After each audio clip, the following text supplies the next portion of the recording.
the participants. This call is So, now being uh, I welcome to our esteemed expert of this session of today's FDP, that is on sustainable technologies for low-cost drinking water production of technical session second of fifth day of this FDP program.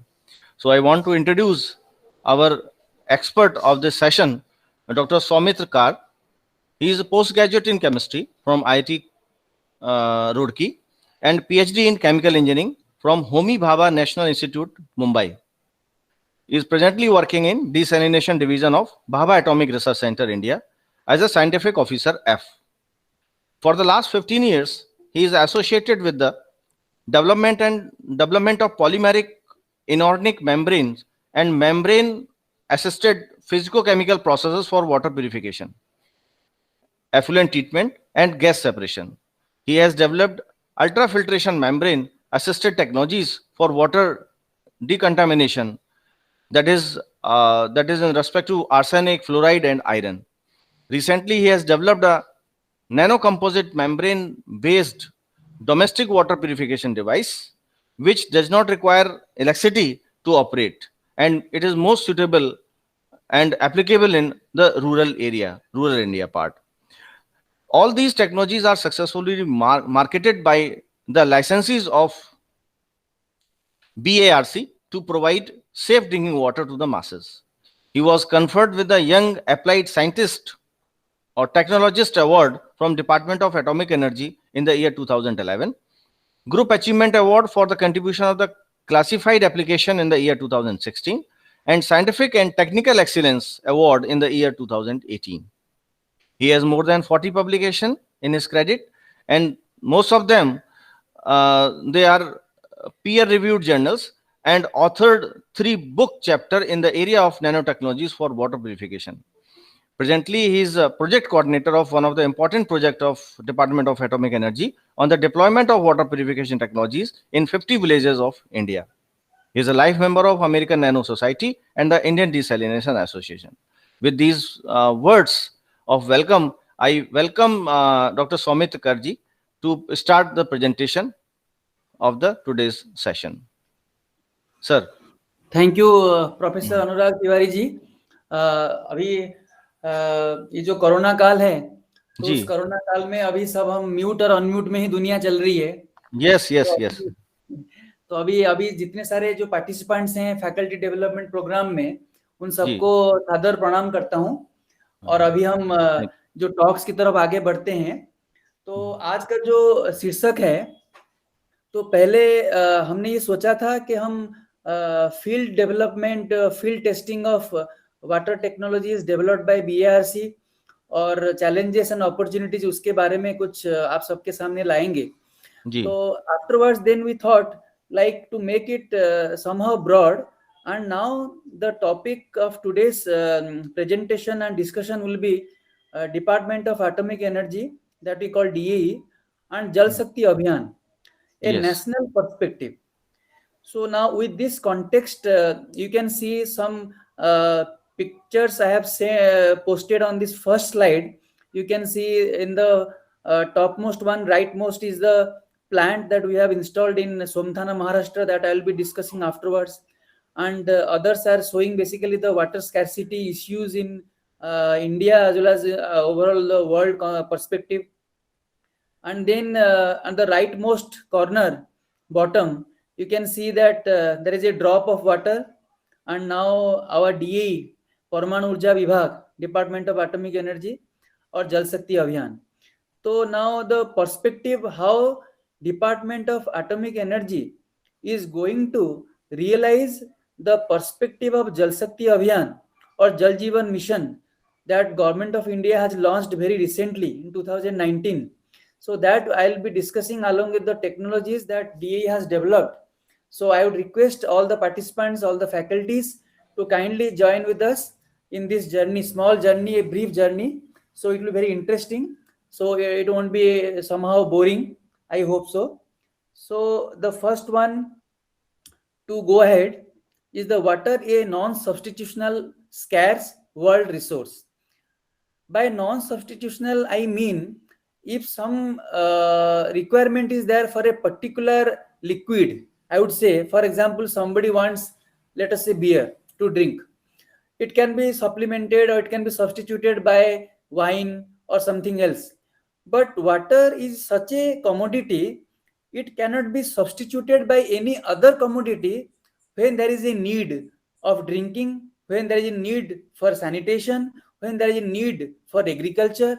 So it is practically one of the, not only one of the, it is the only one non-substitutional commodity in the universe that we have to accept.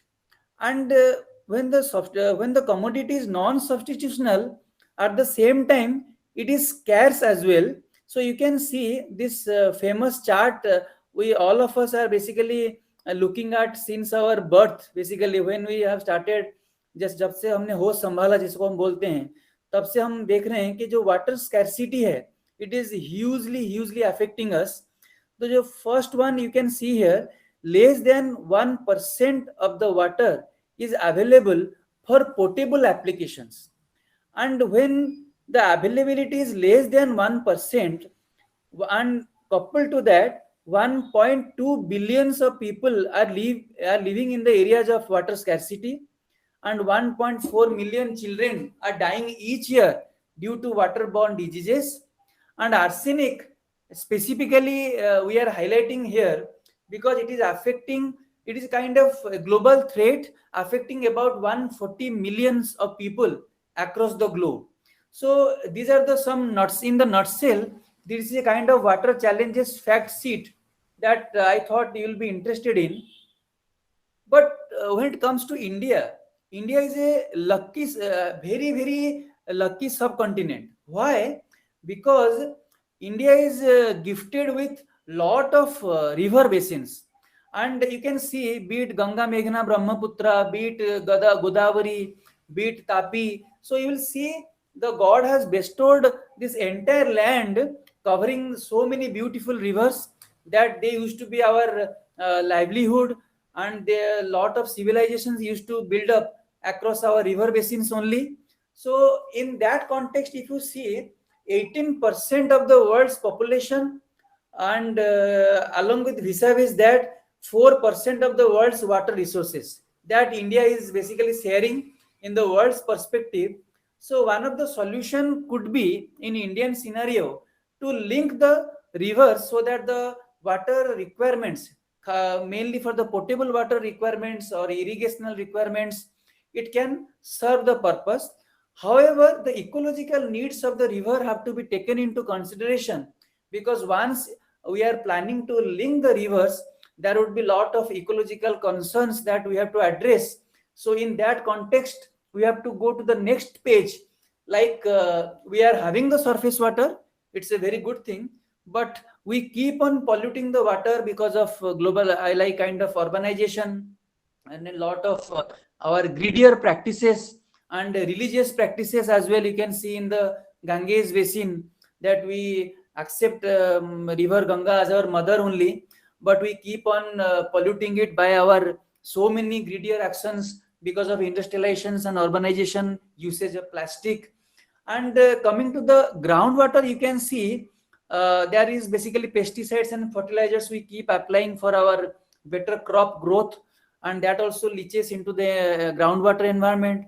Wastewater leaking, then groundwater discharges, and then our fuels and chemical storages leaching into the groundwater. So all these human activities coupled together, we are kind of landed at a stage where it is, the condition is kind of difficult to mend it. But it is a fact we have to accept, but we cannot do anything about it. So coming to the another aspect, water quality. India is a huge land, and you can see when we go from east to west or north to south, the water quality issues are quite varying, and it has got a clear-cut bearings on the health. You can see here, like fluorosis or kind of arsenicosis. If you see fluorosis, the level of fluorides if it exceeds 1 ppm as per the World Health Organization as well as Bureau of Indian Standard 10500 guidelines. So people in the western part of the land as well as mainly southern part of the land, and somehow now it has been affecting in the eastern part as well. So it because of excess fluoride in the drinking water and the chronic exposure in the drinking water to the public, now people are affected with skeletal and non-skeletal fluorosis as well, affecting the kidney, etc.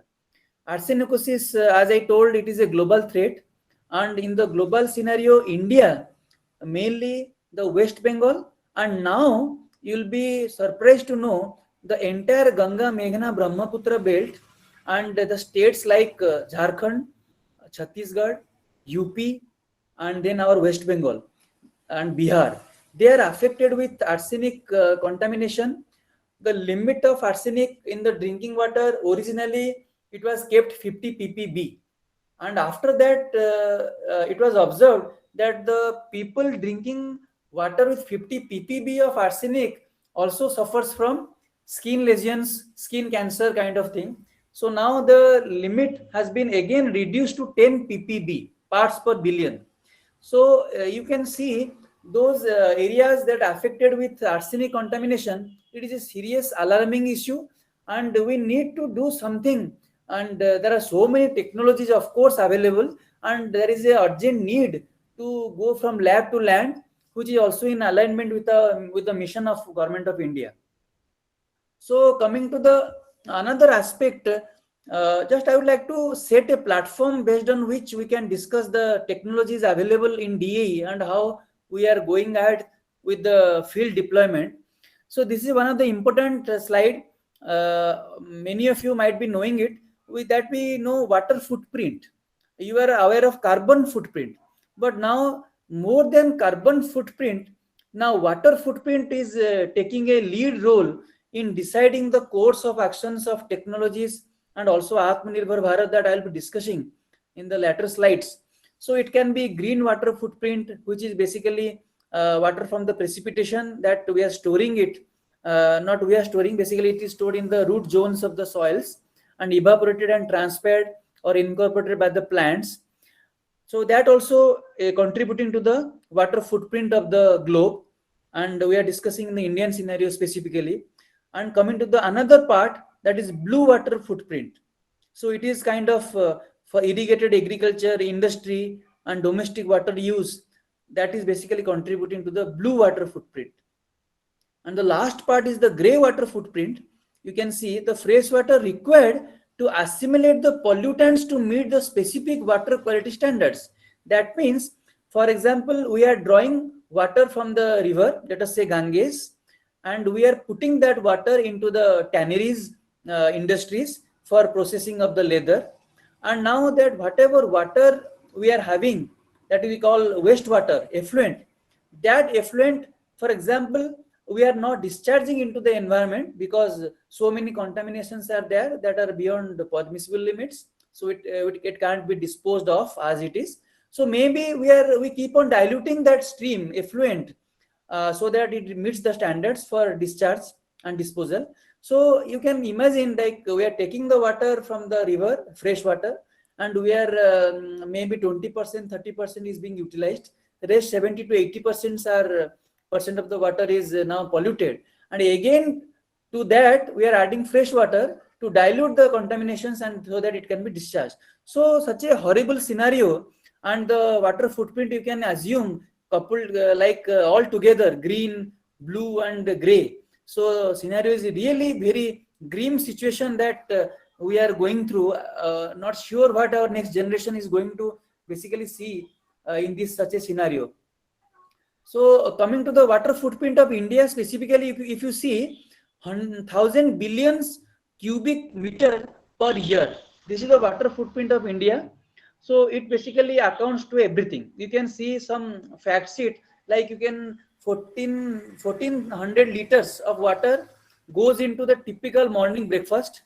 95 liters is the water used in a 5-minute shower that we do every morning. You can assume the kind of water usage that as a human being we are using and how much it is contributing to the water footprint.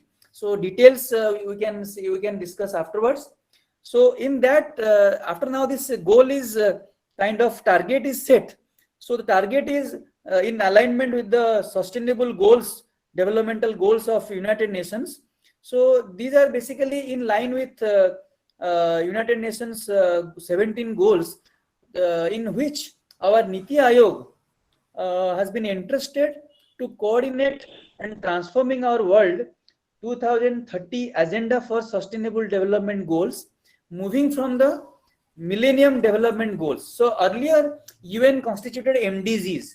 Now from 2016 it was called SDG, Sustainable Development Goals. So there are 17 different goals. In that goals you can see sixth one is our water. So now these SDGs have been evolved through a long inclusive process for achievement during the 2016-13 domain, and in that during the 25th to 27th September 2015 it was represented by our Honorable Prime Minister. So this is kind of you can imagine the world level awareness on different sustainable goals, and these are basically the kind of a roadmap that we have to chase those roadmaps so that our requirements of water and to reduce the water footprint can be realized. So coming to the another aspect of Jal Shakti Abhiyan. So this is for the information of our colleagues from PSIT Kanpur and other listening to this talk. Jal Shakti Abhiyan is basically kind of nationwide awareness as well as a mission mode approach in 5 different domains, that is water conservation and rainwater harvesting, and renovation of water bodies, and renovation of borewell recharge structures, then watershed developments, and intensive afforestation.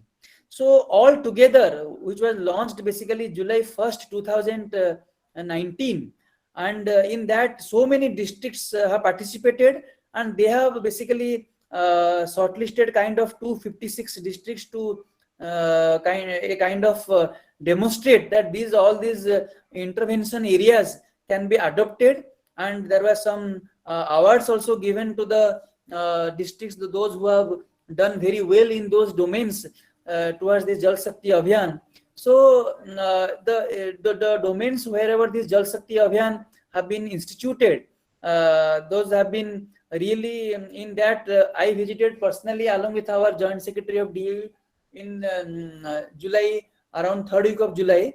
So there the officer in charge, the basically joint secretaries, they have to go to the site, they have to see the developments at the site, and they have to in a online app, in that they have to upload the developments, which is possible only when you are at the site itself.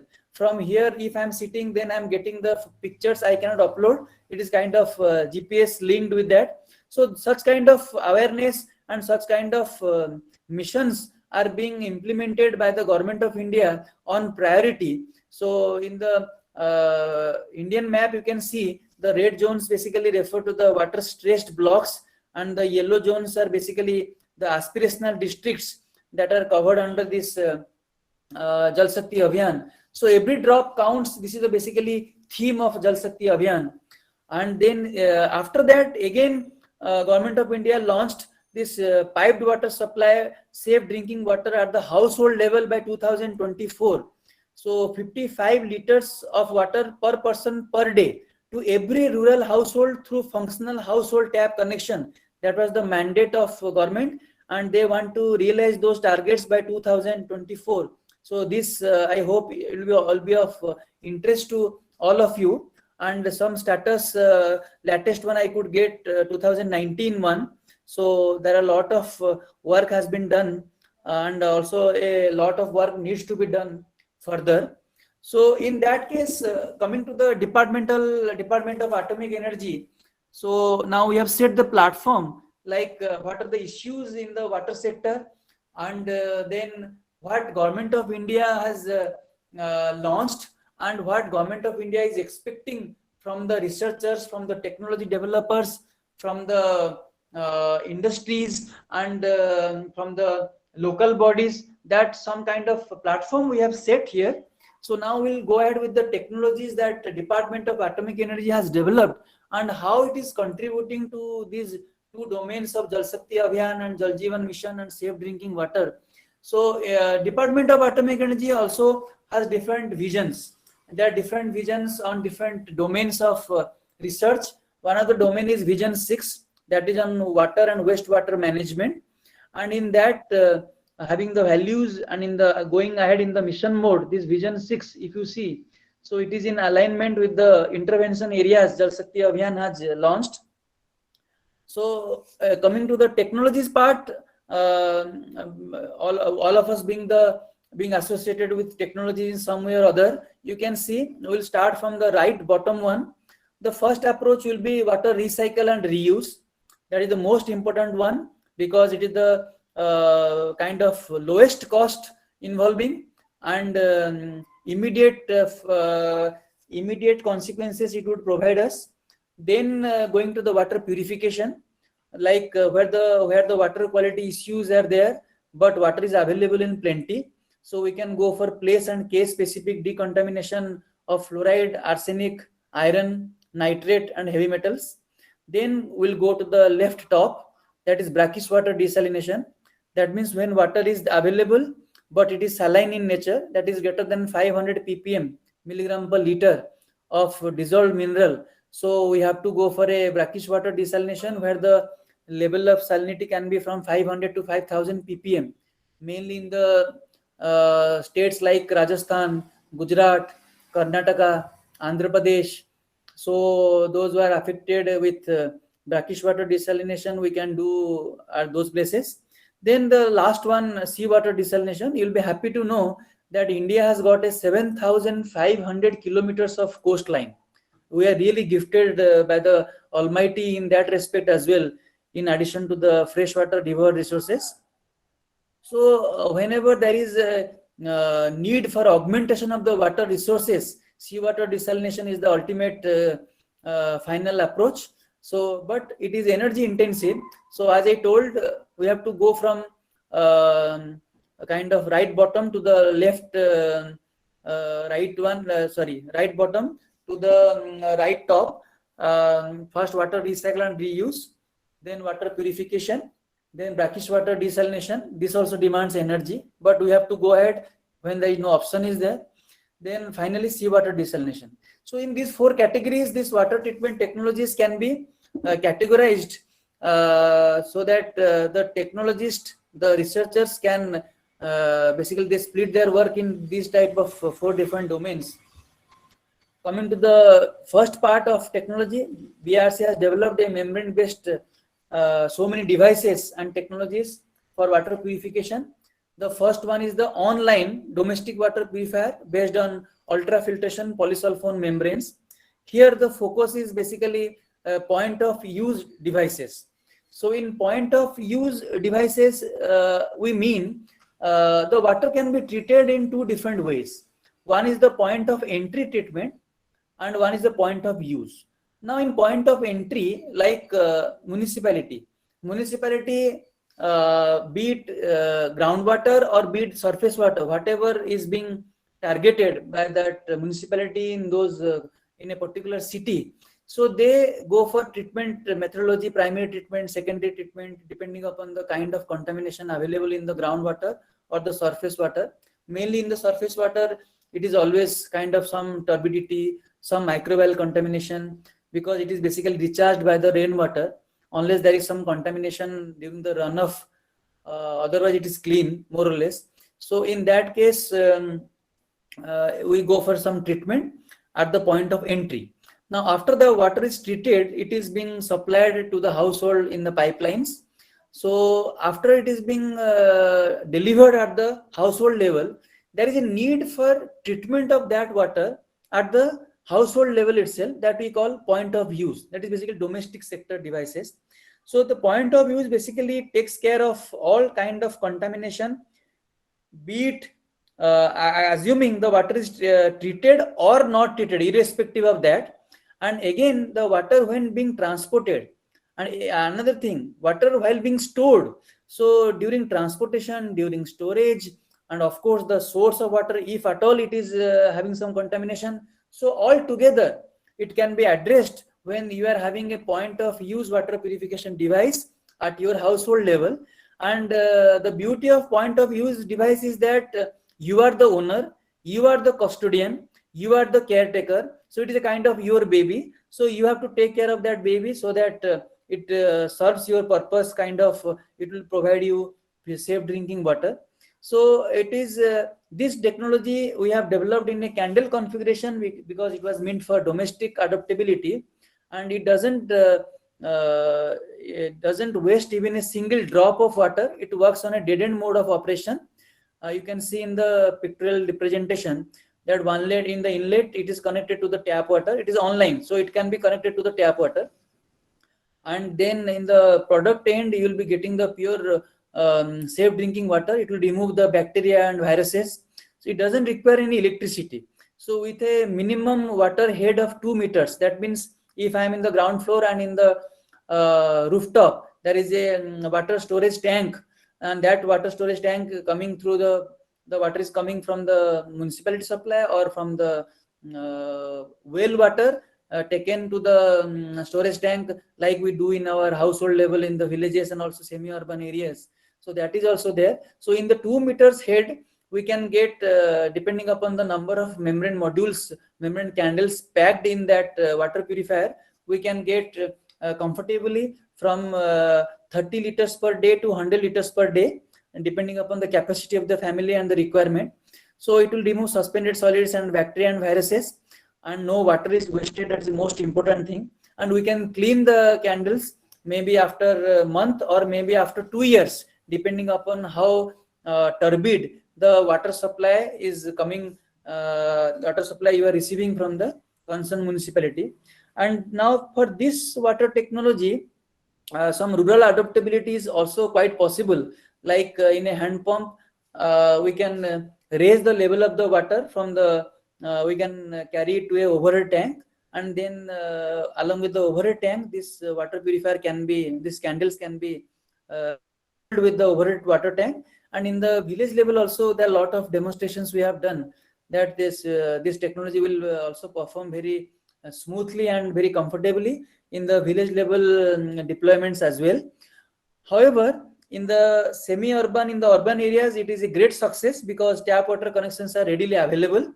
And now, as you know, this through Jal Jeevan Mission, tap water connections are also being provided to the village level households. So it will be serving a wonderful purpose for as those sites as well in the time to come. And then the another technology that we have developed in DE, as you know, this water is, if the water is not saline, that means the water TDS, total dissolved solid, the mineral content is less than 500 ppm, then we should not go for kind of reverse osmosis based systems. We have to go for same way ultrafiltration that like we discussed in the last slide. So in this ultrafiltration system, there is a beautiful approach that we can club it. It is basically advantage with any membrane technology, that it can be clubbed with any other physicochemical process at its pre-end or at its post-end, or both the ends as required, depending upon the water quality requirements at the site. So here you can see these ultrafiltration membrane modules or the membrane candles can be attached to the some lime column for iron treatment, for in situ iron based solvents for arsenic decontamination, or activated alumina kind of columns for fluoride contamination. So when the water is not saline and it is having a specific contamination of iron or arsenic or fluoride, then this physicochemical process coupled with the ultrafiltration membrane will serve kind of wonders in the domestic as well as in the semi-community as well as community scale. Depending upon the capacity, the membrane module capacity can be increased, and physicochemical column capacity can also be increased. So it is best suited when the water is not saline, and that means the water salinity level is within the prescribed limit. So whenever the iron levels are greater than 0.3, fluoride greater than 1, and arsenic greater than 10 ppb, as per WHO or Bureau of Indian Standards. So we can go ahead with this type of next generation water purification devices rather than straight away going to the reverse osmosis kind of devices, which is as you know, and as I will be discussing, of course, water, about 50 to 60% of water is wasted, and you need electricity, and then the product water is devoid of mineral that our as per our health requirement. So we need to have some intake of mineral through our water like we do through our food. So this type of technologies, these are also transferred to private entrepreneurs, because BRC works in a mode, we are basically know-how developers. Now these know-hows, after being developed, we transfer these know-hows to the private entrepreneurs through our technology transfer and collaboration divisions. So they are kind of our extension department, you can assume, kind of that sort. So they basically liaison with the private entrepreneurs, and we being developer, the technology know-how is being transferred, and they develop a product, aesthetically a good product based on the technology BRC has made, and then they commercialize the product, and after it is being tested and qualified by BRC, by us, by the developers, as per the users requirements.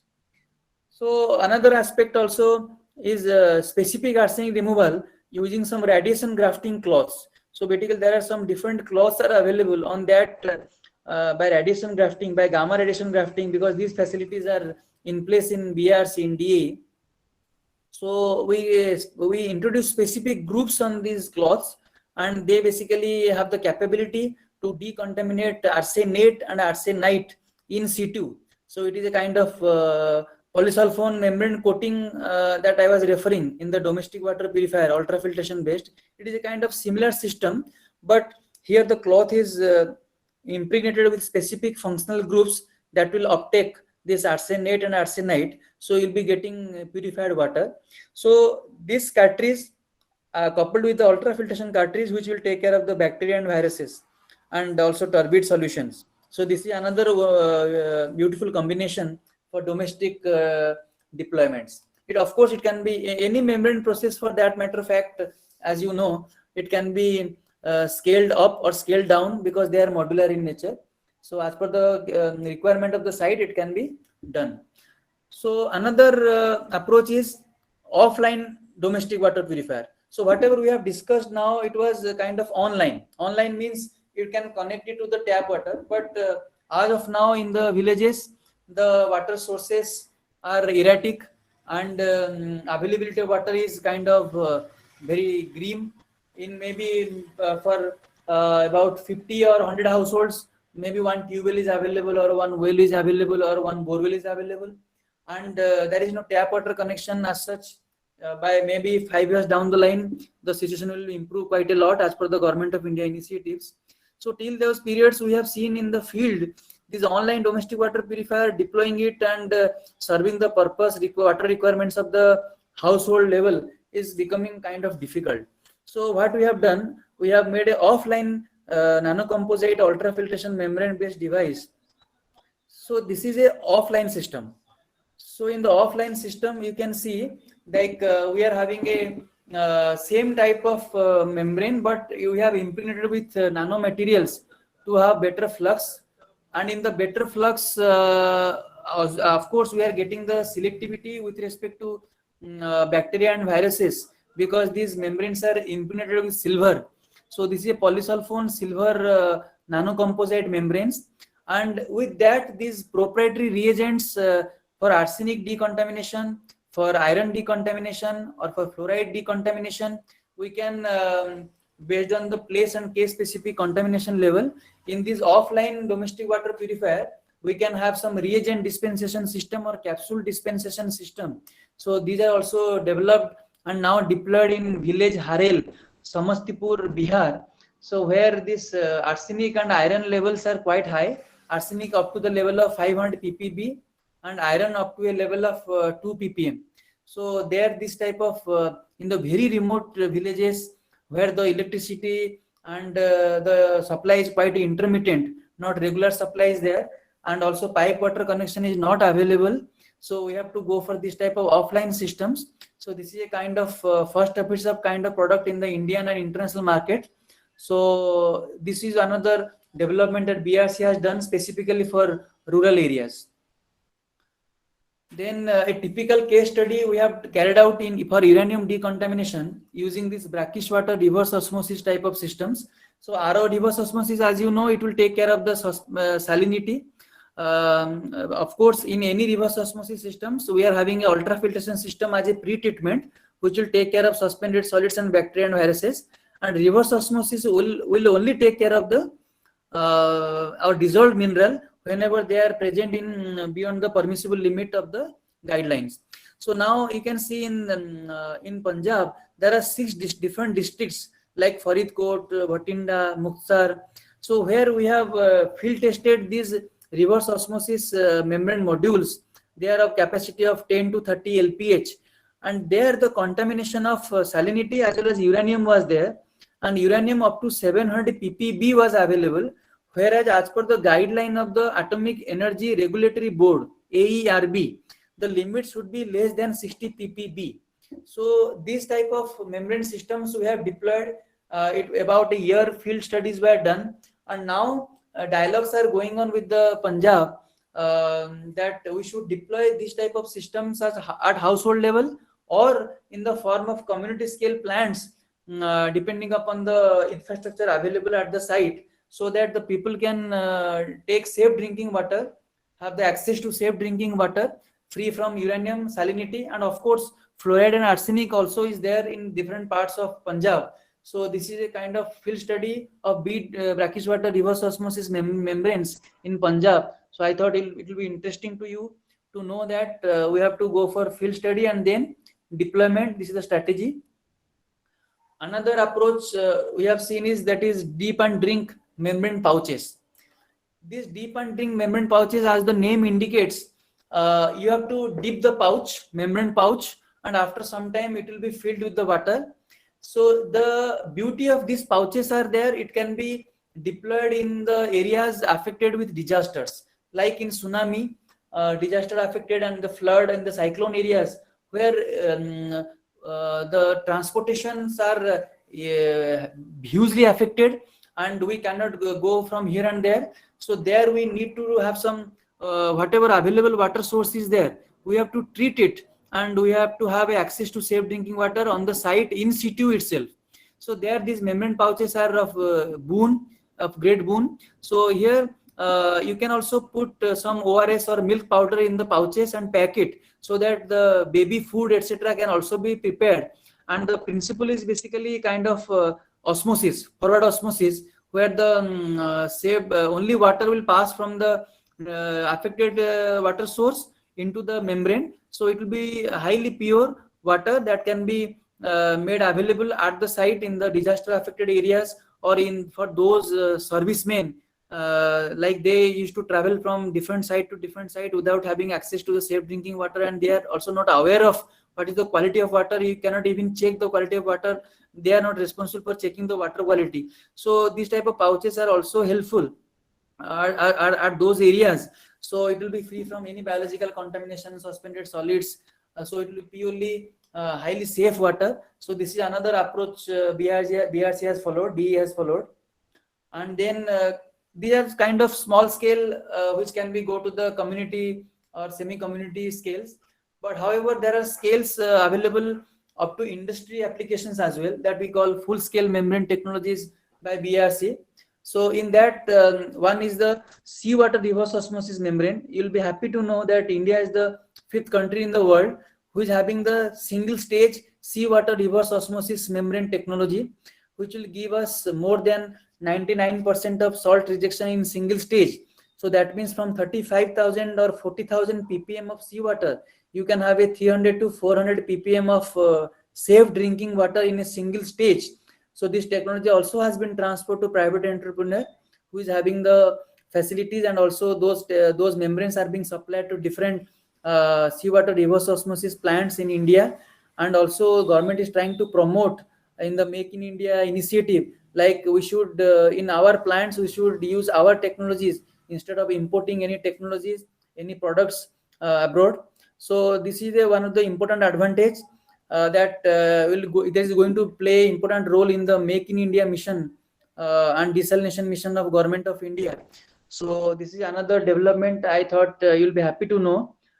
And then another approach is nanofiltration membranes.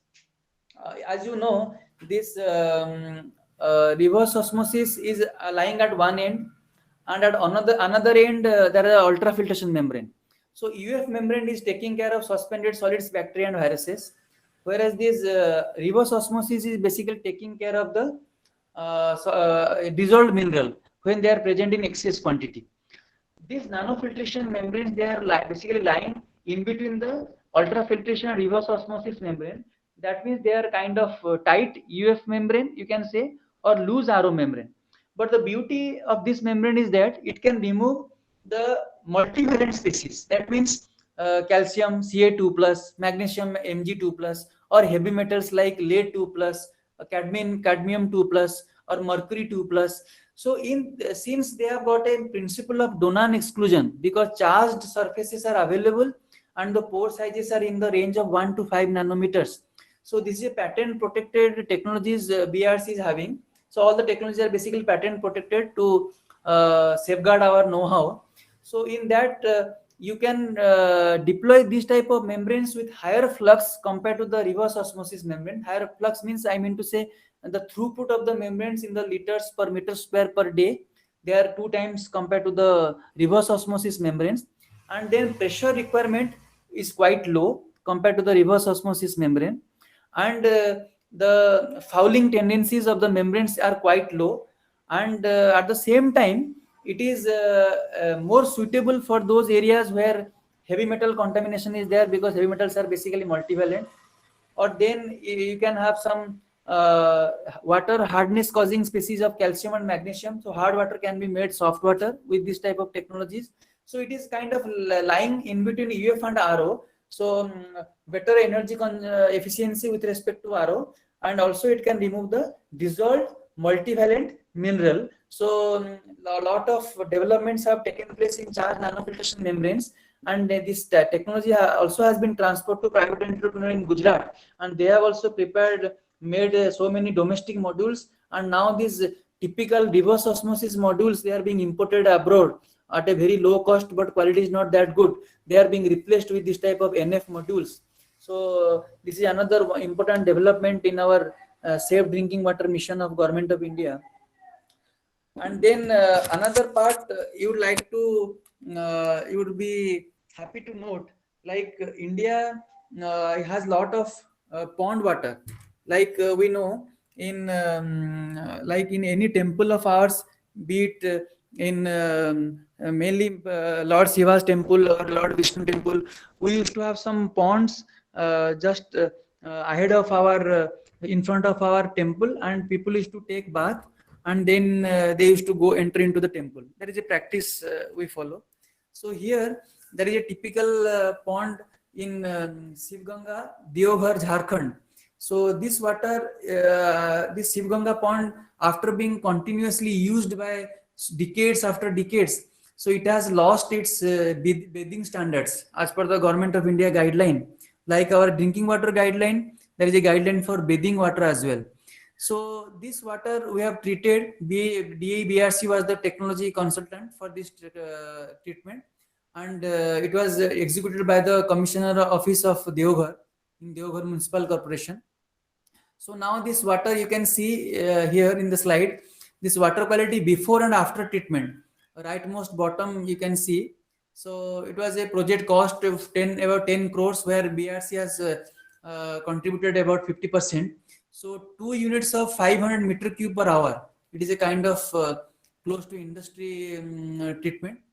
So where the water has been treated, and now the water is in the conforming to the bathing water standards of Government of India. So this is another important objective that we have realized, that is in line with the renovation of water bodies of Jal Shakti Abhiyan. So a typical case study of pond water treatment. So I thought it will be interesting to you to know. After this membrane-based technologies, BRC has also developed thermal and hybrid desalination technologies. So these thermal and hybrid desalination technologies are I'll be letting you know. One is the MED-TVC, that is called multi-effect distillation, coupled with thermovapor compression. So this in Make in India Sagarmala project, like in as I told, 7,500 kilometers guideline is there. Coastline is there. So in 7,500 kilometers of coastline, government is planning for port-led modernization. So all these ports are there. So these ports can be coupled with some desalination plants to fulfill the requirement of DM quality water for the plants operating there, to avoid corrosions of the plants. So we need to have DM water, and also these localities, the population nearby this port can also have access to the safe drinking water. So this type of co-generation, where we need to have like we are having a plant which produces energy, and then that plant can be coupled with the desalination plant, seawater desalination plant. So you'll be having two qualities of water. One is industry quality, DM quality. Another is the drinking water quality. So this cogeneration type of plant based on multi-effect distillation with thermovapor compression, this has also been demonstrated in BRC in the capacity of 240 meter cube per day. And now this technology also has been transferred to two private entrepreneurs. And 0.5 MLD, million liters per day capacity plant is coming up in Indian Rare Earth Limited Odisha Sand Complex, where this along with the Indian Rare Earth Limited boiler, this plant will be coupled, and the work is going on. Foundation works are completed. So by this year end, this MED-TVC plant is going to be operational. So this is another important development so far as the industry quality water requirement is concerned, as well as safe drinking water, potable water requirements. So you know that BRC, Department of Atomic Energy, they have made one plant in Kalpakkam, that is in Chennai, near Chennai, 2 hours journey from Chennai.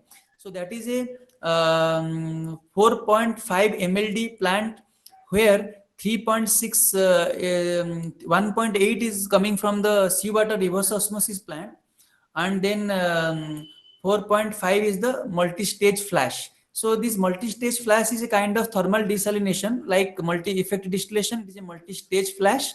There the principle was distillation. Here the principle is flashing. So this technology of coupling of seawater reverse osmosis plant and the multi-stage thermal plant, and these plants are coupled with the nuclear power reactor of Madras Atomic Power Station in Kalpakkam. So this again is a wonderful demonstration of nuclear desalination. Nuclear desalination, because the energy that we got from the nuclear energy is being utilized for production of energy, and that energy, heat also is being utilized for causing thermal desalination to get to give us industry quality water.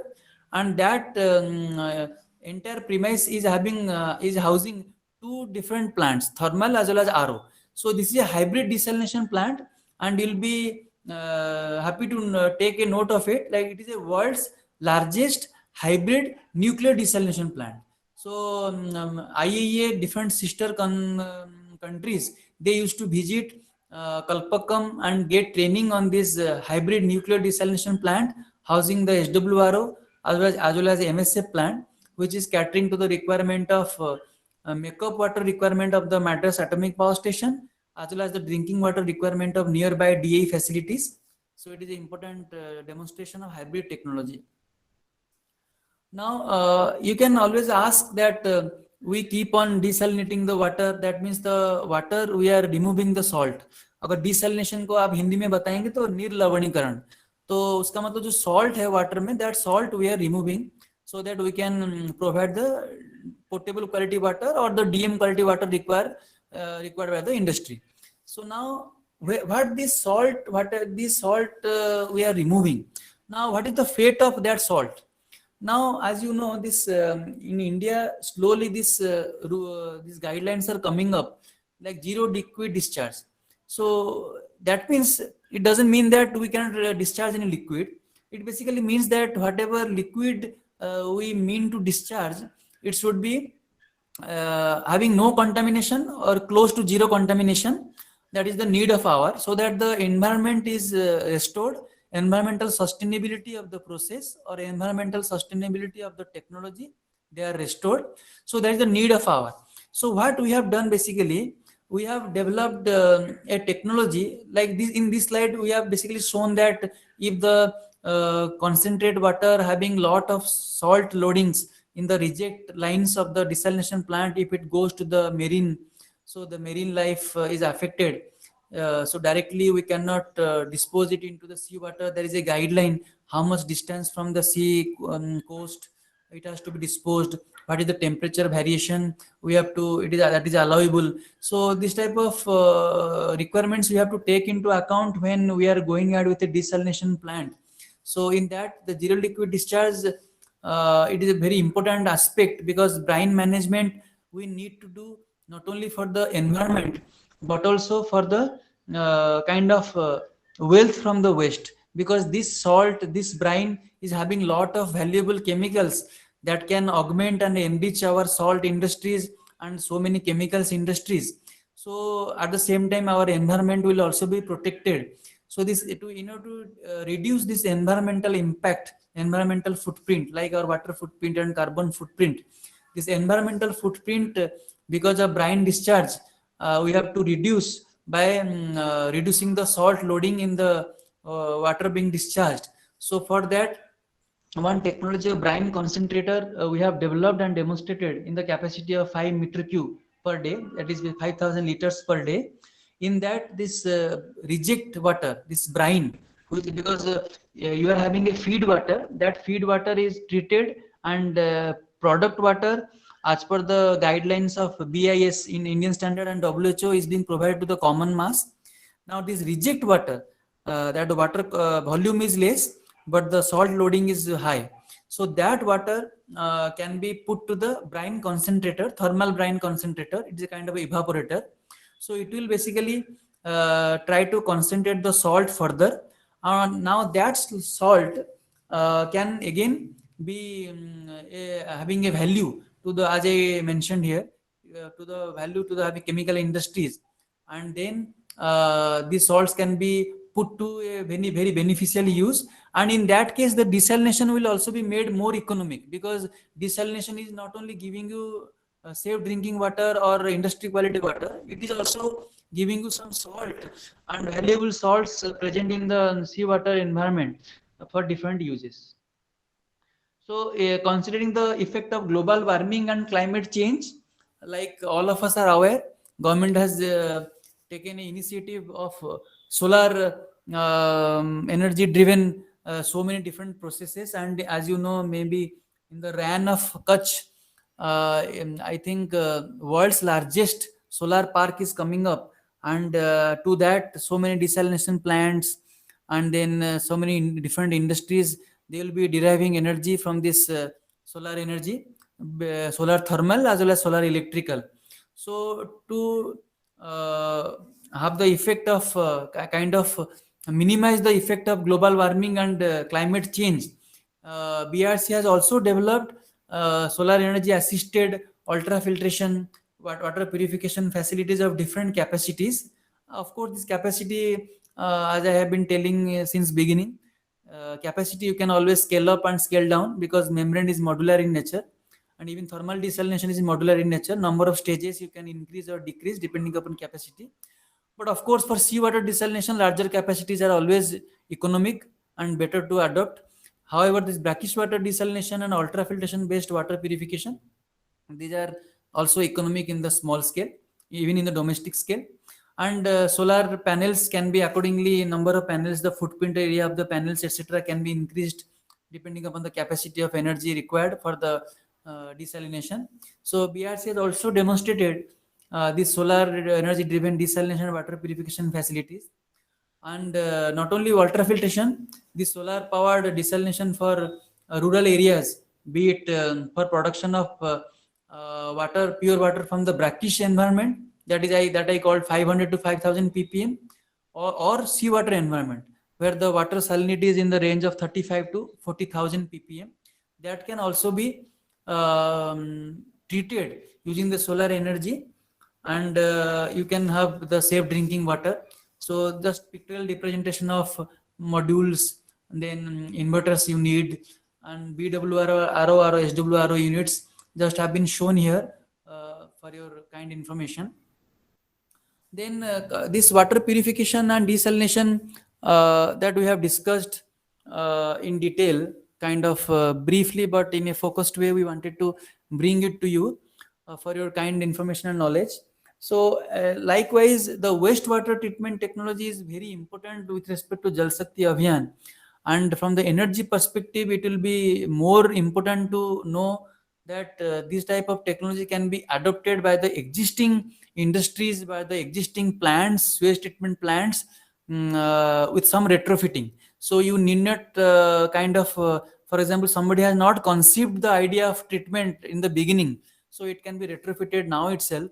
So in that category, first technology that DE has developed in our DE1 division is their water and steam chemistry division. So they have developed this technology of granular sludge, granular SBR technology, so bioreactor sequential batch reactor technology, SBR.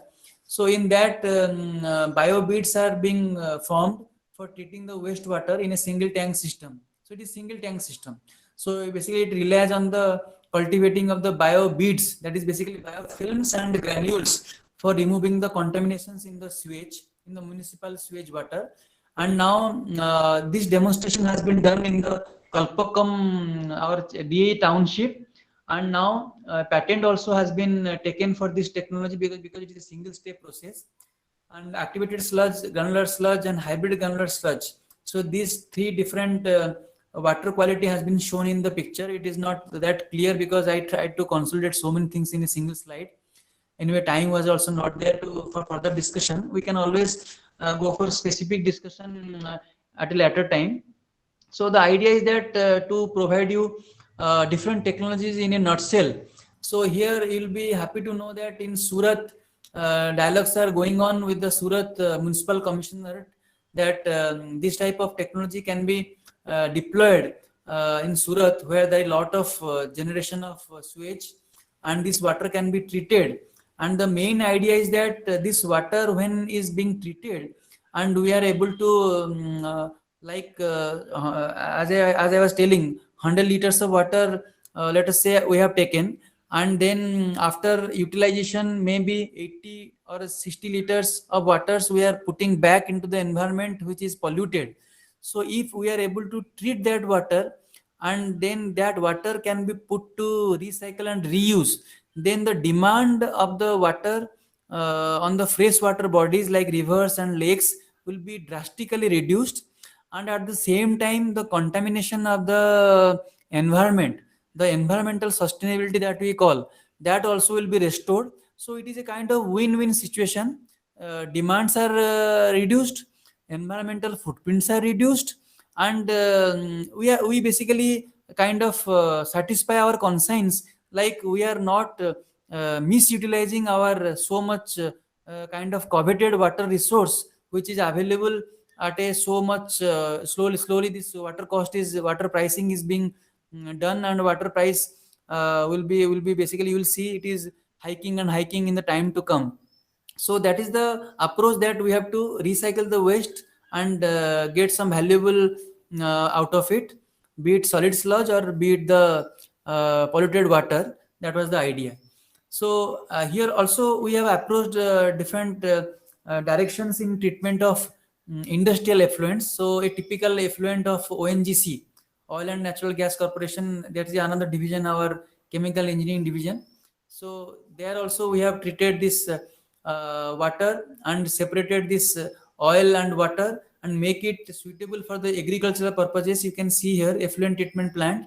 So TOC was 100 to 160 ppm and TDS was in the range of 15,000 ppm. That means beyond brackish water levels. And it was made suitable, TOC less than 10 ppm and TDS less than 1000 ppm. So this is demonstrated in the level of kiloliters per day. So close to kind of community requirements. So this is one of the important aspect, that this whatever is effluents generated in the industry, that also can be treated. And if not for fresh use for the by the industry, it can also be used for the irrigation purposes. That is another important aspect in line with the Jal Shakti Abhiyan. And this is another aspect that we have shown here, the TRL levels. And TRL levels, TRL 5, that means bench scale demonstration has been done. And stepwise, it is basically involves advanced oxidation process followed by the ultrafiltration. You can see in the schematic. I hope it is visible to you somehow. Feed tank was there. Then we have proceeded for ozonation. Then after that, some clarifier tank we have put. After that, again it enters into the membrane-based systems, because membranes are a final polishing units. They do a wonderful job. So now you can see this membranes has got at the pre-end ozonation as well as clarification, and then it gives us the desired quality of the water. And the cost, if you see, operating cost per kilogram of the water processed is only 0.325 rupees. So this is a flow sheet for 360 kiloliters per day modular plant, so that this ONGC ETP effluent can be made into kind of agricultural purposes. Another approach is oil water separation. So one other division is there, our IRAD, that is isotope radiation application division in BRC. So they have developed super absorbent cottons. So that will soak basically all the oils, and then this oil water mixture, which is very difficult to separate. So that also can be done. So many oil spillages occurring across the globe or in Indian scenario. So one Indian patent also has been filed in this context, and technology has been transferred to a private entrepreneur. So it is for everything, whatever technologies we discussed here, we have been discussing here right now as well.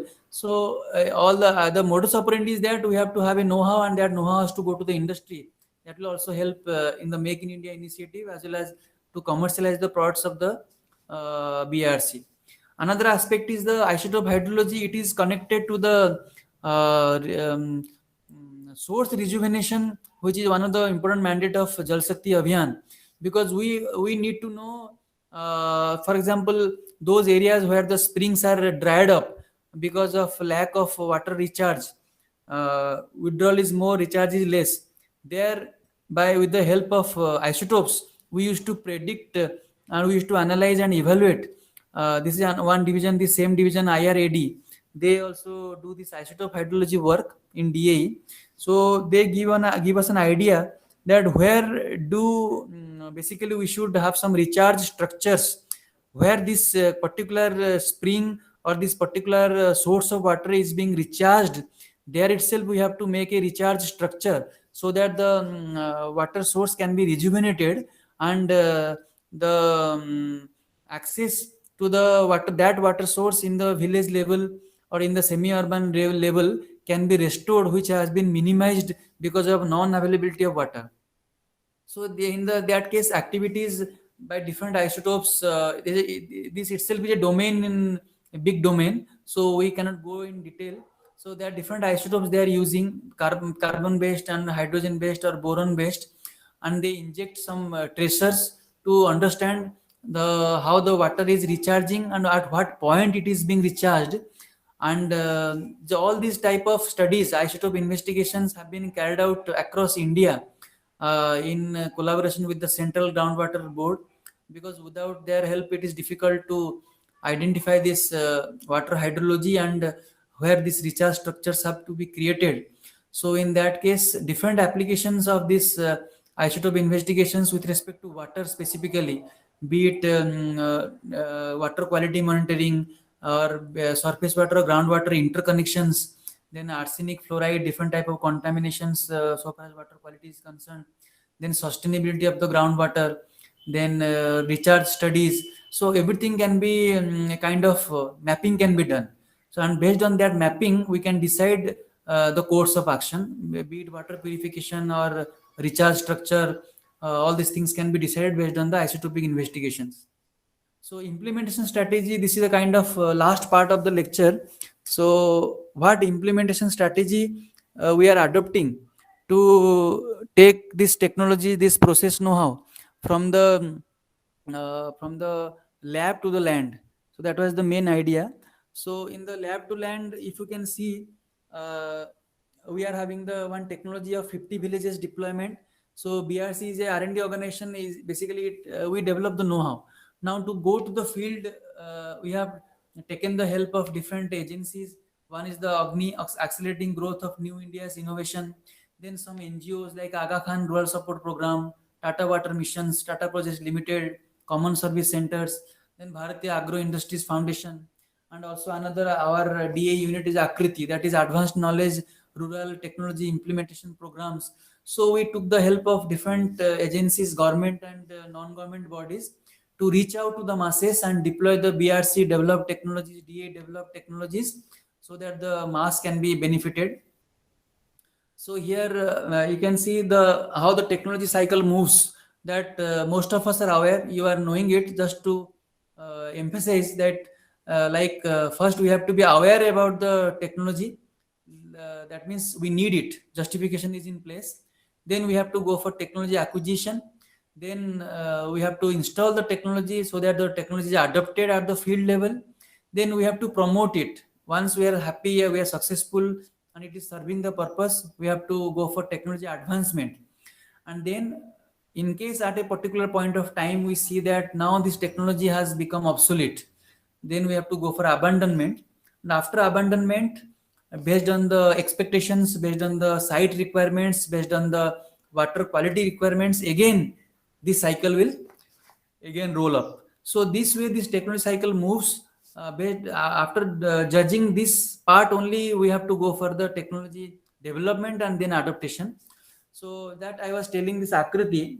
Through Akriti, we reach out to the common man, and we try to develop the entrepreneurs in the village itself by providing them the technologies of different water technologies that can be adopted, that doesn't require much of skilled manpower, like kind of domestic water purifier, online, offline, some kind of membrane pouches, which can be straight away adopted at the village level.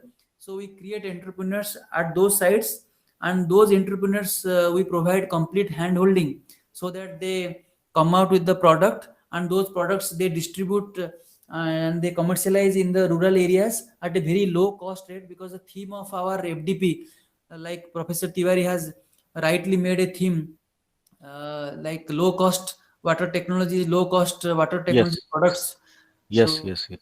so in that, it is really nice that we all of us should journey towards that same objective: low cost water technology and low cost water technology products. So in that line, DA has conceived this Akriti program.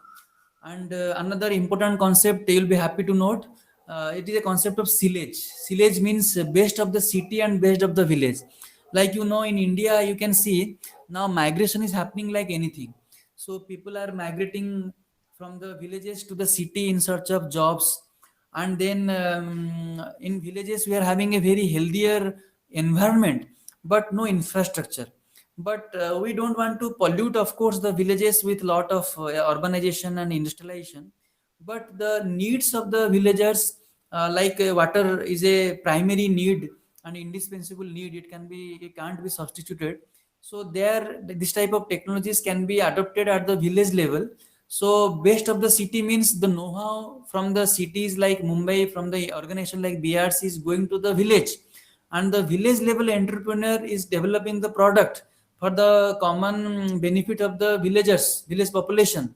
That means a healthy work living environment is created in the village itself, and the entrepreneur is created in the village itself. So there is no migration. So he could or she could also maintain the livelihood, because of having a technology, because of having a commercial potential in that, and also at the same time having a satisfaction that I could also serve in the government of India mission, as well as in providing safe drinking water to the masses, at least nearby me, at least surrounding me. So that was the concept of silage. And these deployment activities we have taken up in different villages. So some fact sheet I thought it will be interesting to you. One plant in Somthana village we have installed, another plant in Ichhapur, West Bengal. The first plant is Somthana. It was taking care of fluoride nitrate and salinity, and second plant is taking care of the arsenic and iron level in Ichhapur.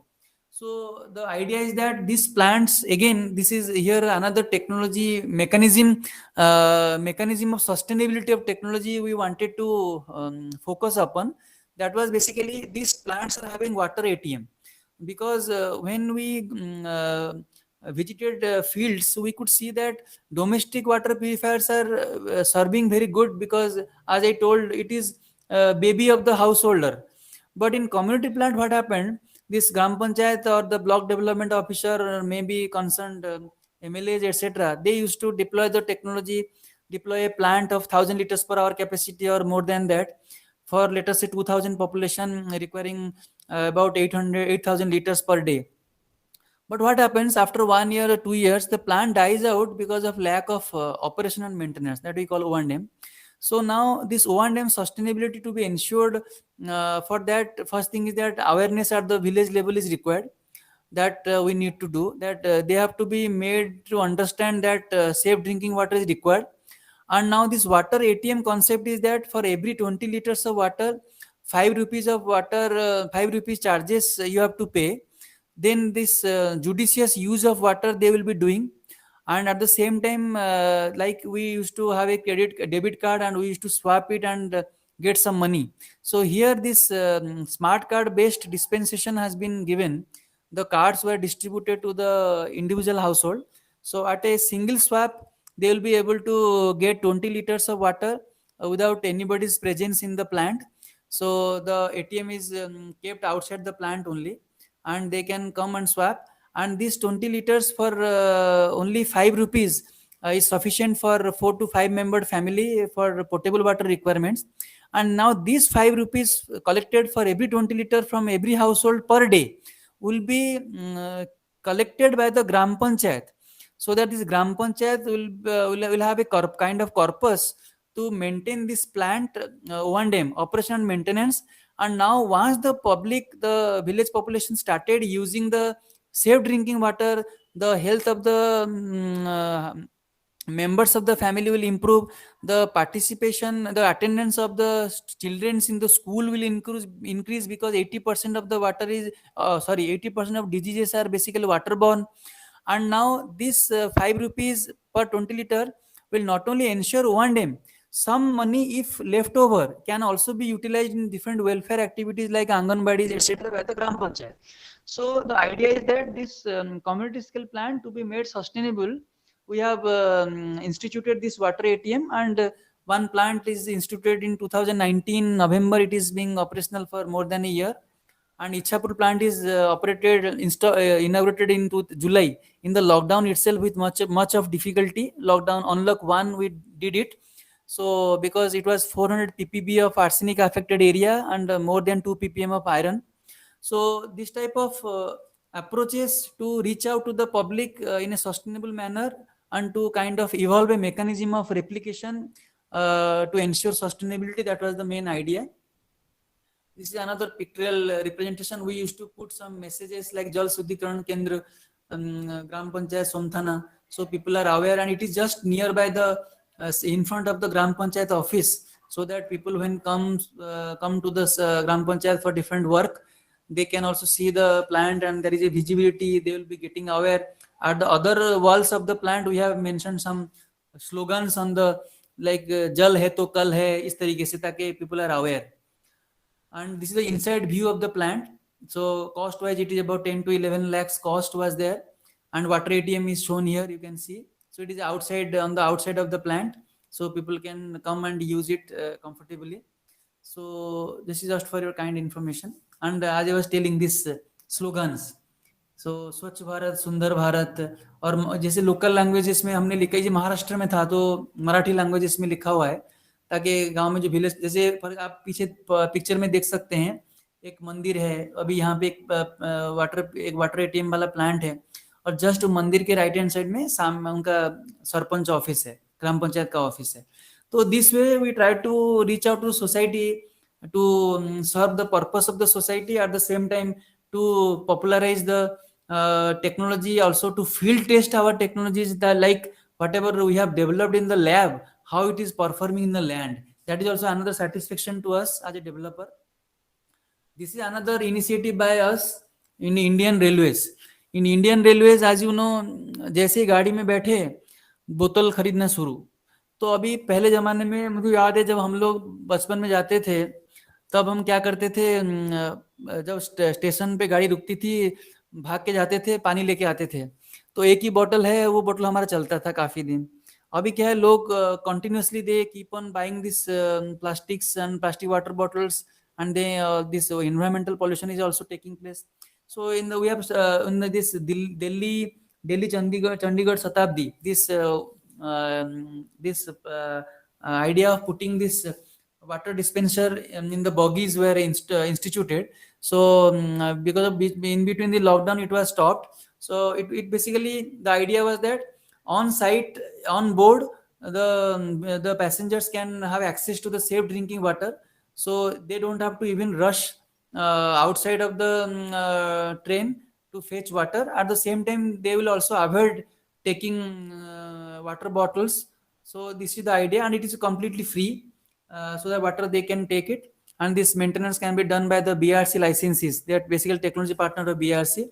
So this is kind of, again, reaching out to the public in a different way.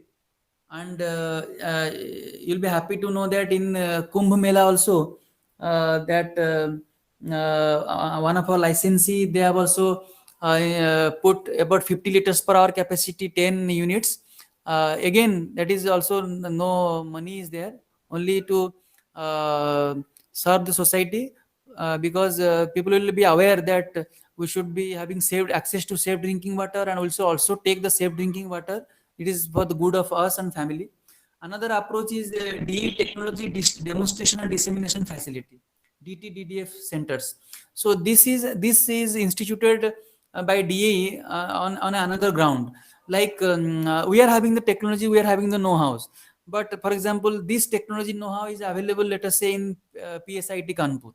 And now PSIT Kanpur is now becoming a nodal agency kind of BRC technology products and technologies. So the rural masses or the semi-urban masses in and around those campuses, they are aware of these BRC technologies. The entrepreneurs can be created in and around those institutes. So this type of initiatives have been taken for like in NIT Trichy and different engineering colleges, so that the technology demonstration is possible, dissemination is possible, and of course entrepreneurs and Make in India missions of government can also be expedited. And then another approach, water and self-reliant India, आत्मनिर्भर भारत जिसको हम बताते हैं. So now इसमें as I was discussing, India is having 17 to 18% of population and about 4% of the land mass and 4% of the share of the fresh water. So in that case, if you see, 84% of the agriculture and 4% for domestic and rest for the industrial use. So now here, Atmanirbhar Bharat, through that, we can have the MSMEs, the micro, small and medium enterprises on board. So and if they are considering the technology, they are adopting the technologies and commercializing that. So you can imagine like 90% of the India's industrial workforce, and there will be basically 110 million jobs of DE Technology Incubation Center. So through that, DE has now incubation centers they have opened. So like whenever technologies are developed and they are in a kind of close to maturity stage, these industries can be taken on board to come out with aesthetically and commercially viable products through these technology incubation centers of DE, which has been instituted and launched in last October. So that is another idea to reaching out to the MSMEs and again MSME through MSMEs to the public. So this new paradigm that promotes water security and its role towards the Atmanirbhar Bharat basically resolves around and then comparing the observation and data with satellite mapping and then quantifying the metrics. So if you see the Atmanirbhar Bharat, there are five different milestones, contributions. That intent, then inclusion, in the investment, infrastructure and innovation. Water technology, if you see, such a important technology that touches even industry and even the common public, even the researcher, even the technology developer, all it touches. So if you see from the intent to the innovation, it in the water sector, it is very well justified. Like for a Atmanirbhar Bharat, if you see this water technology from lab to land, it has to go through these 5 different stages. So it is one of the important milestone that I would like that you all should know about it.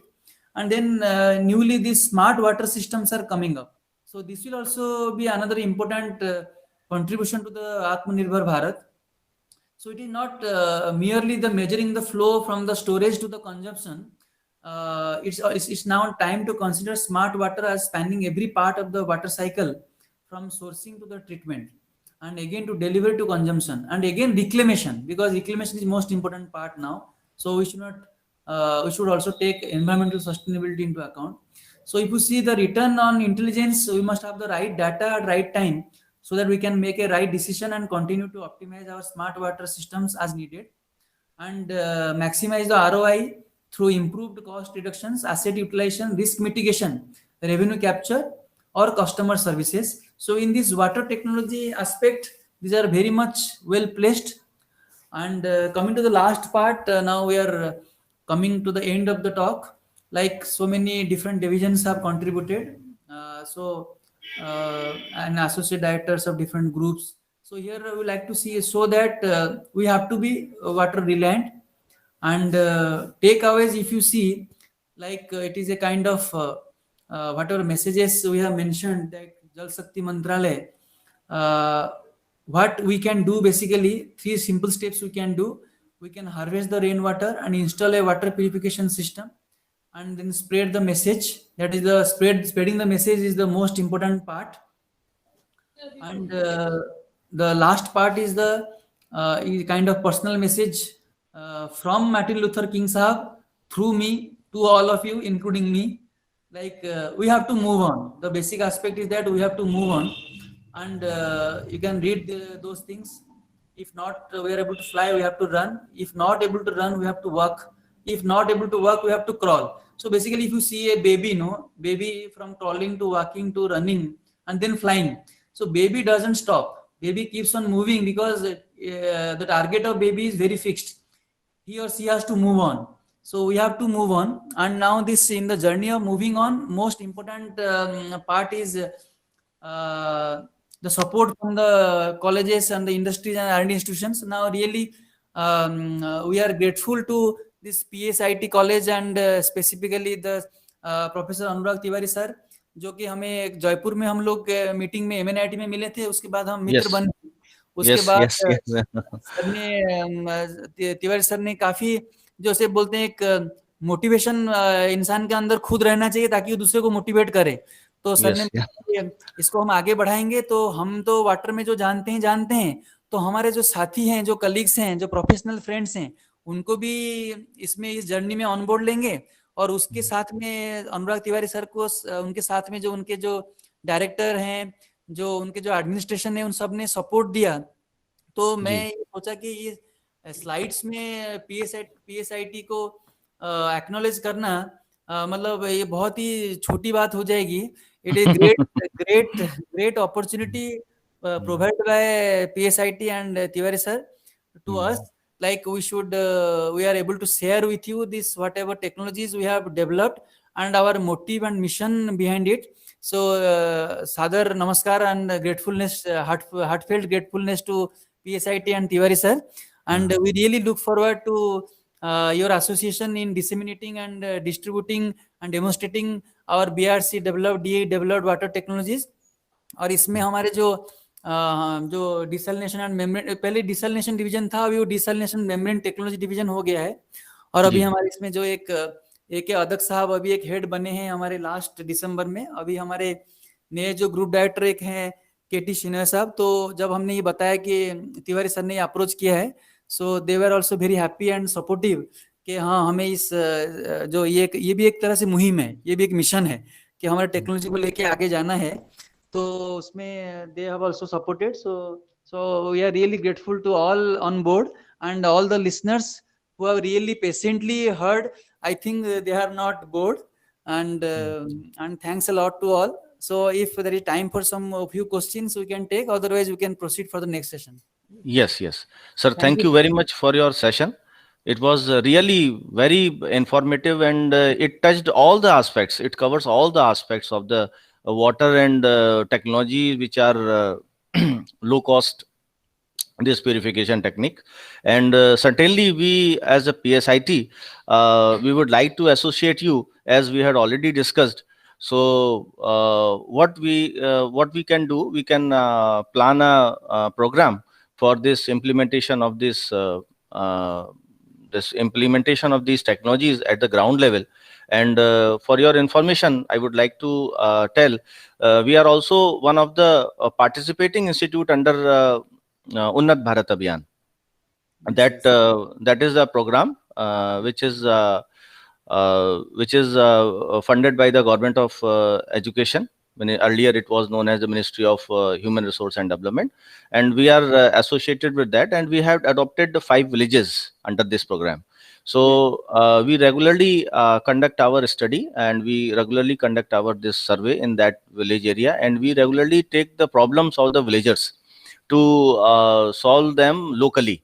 So that is our objective. Being a technical institutions, we are doing, and we are moving towards the problem minimization and solving to the solving problem approach. So definitely we will take your help, and we will associate it, because our common motive is water and the water technologies, so that it can be reached at the common man, common grassroots level. So definitely, and some questions as far as the concern that I will send you. So many questions are there, but I am able to see. So I will send you over your email, and because we have to move towards our next session, so I will send your email address to the participants also, so that they can also interact with you in future. Sure. Okay. So our director, sir, is I think he is going to be joined. So after his joining, we will start this technical session. Sorry, the validity session. Sure.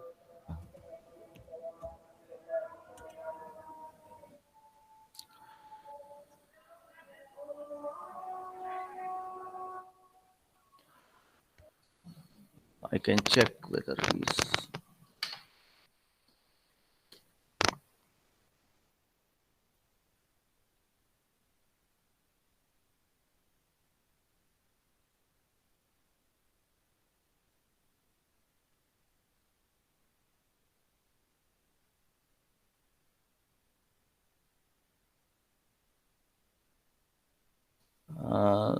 He's joining on this platform. Yes. One of my colleague, he has joined.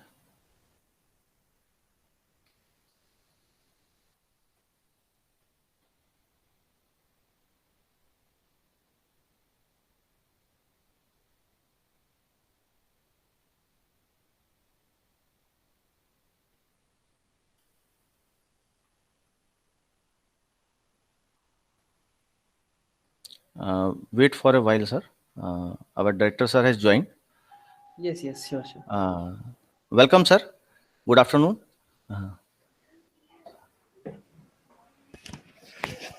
Yeah, welcome everybody. Sorry, I got a little late. Namaskar, sir. Soumitra here from BRC. Thank you, sir. Thank you for being with us, sir. Thanks to you, and Tiwari sir for arranging this wonderful platform. Namaskar, sir. Namaskar.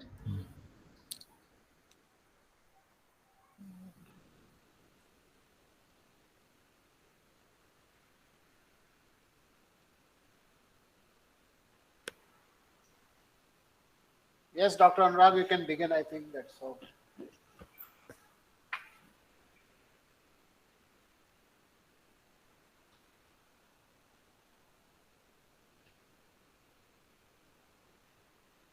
I think just an hour before you have a session like with us, all our participants. Yes.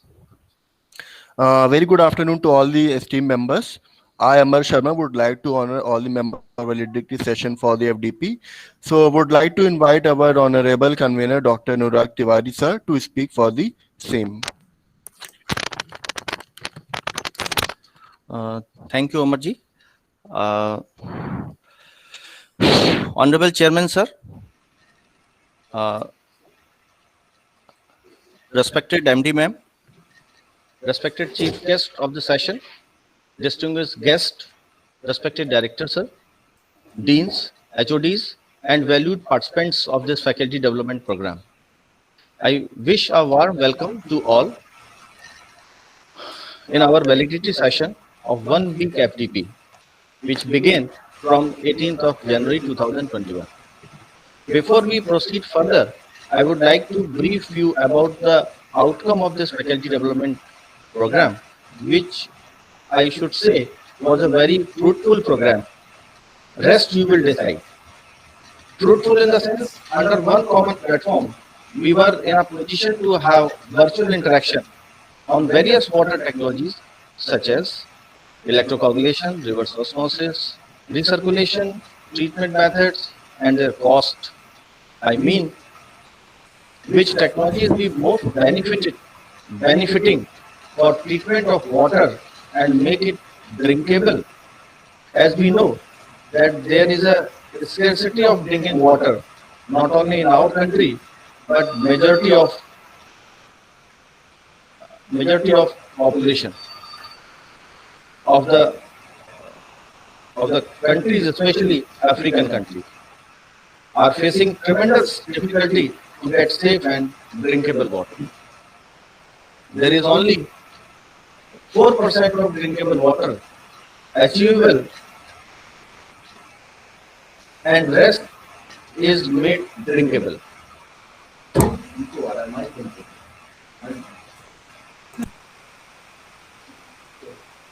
By using various technologies, which I have mentioned earlier, and our future depends upon saving the water and desalination of seawater, which is not a low-cost technology. So very purpose of this FDP was to spread awareness of the low-cost technology so that it can be in the reach of our fellow brethren coming from rustic or the rural areas. And at the same time, to uplift the knowledge, to create an academic environment and cultivate good habits of sharing knowledge among us the fellow faculty members of not only this institute but other institute faculty who have contributed their valuable time and made this FDP a grand success. With these words, I rest my voice. Thanks, and thank you so much for the same.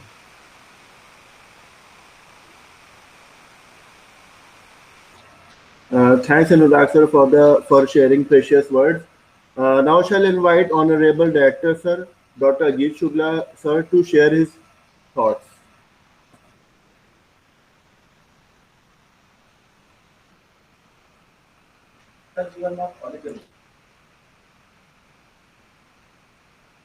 Sir, please unmute your mic.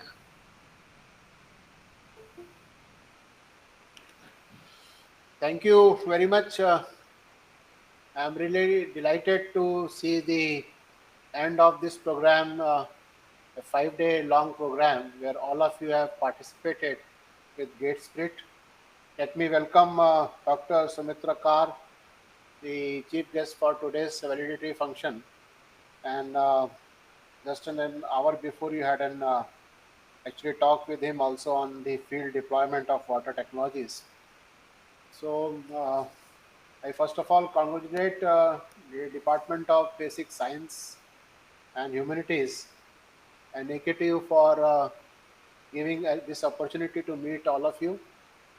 I'm very much thankful to Dr. Anurag being a convener of this program to see that we have woven the expertise all over India and brought you on a platform together in this difficult time under COVID, and you could make that this program can happen with great success.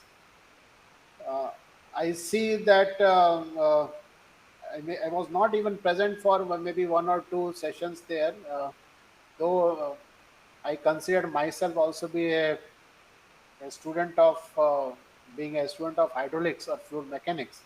Water is very dear to me, so I wanted to be with you, but I could only make for 2 or 3 sessions there.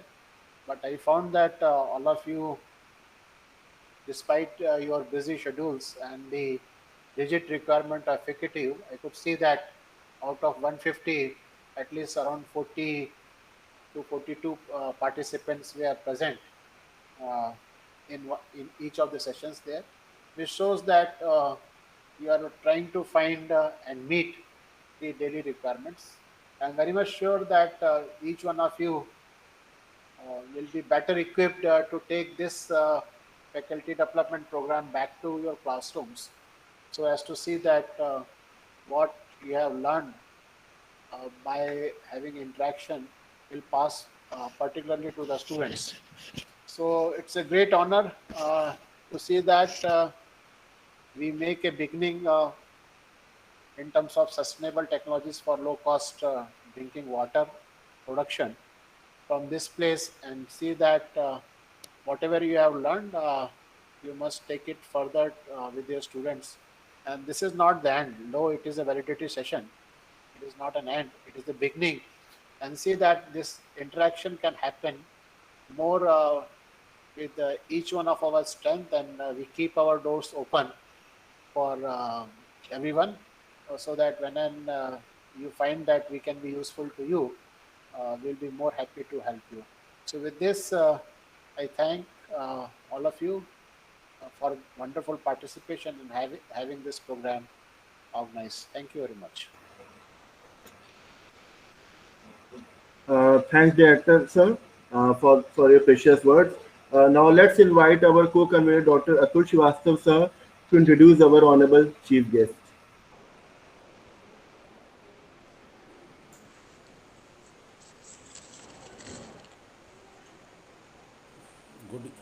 Good evening.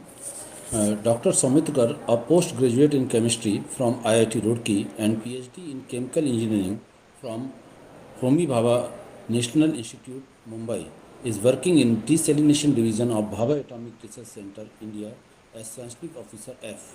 For the last 15 years, he is associated with the development of polymeric inorganic membranes and membrane-assisted physiochemical processes for water purification, effluent treatment, and gas separation.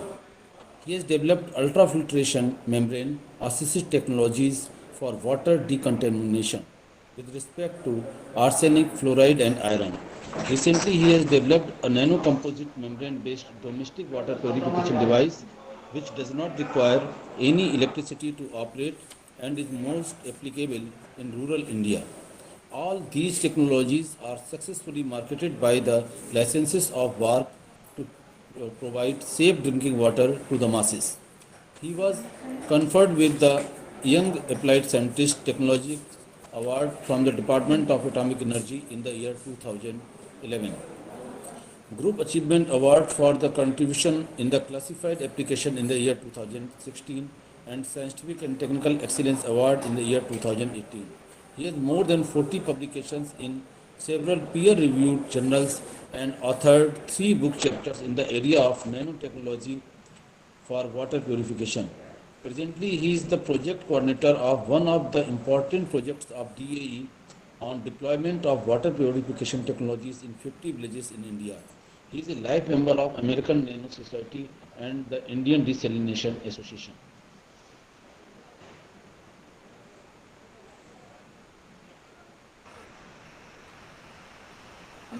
Thanks, Atul sir, for focusing on the same. Now I'd like to invite our honorable chief guest, Dr. Sumitra Kar, to share some thoughts on the same. आप सबको मेरा सादर नमस्कार and good evening.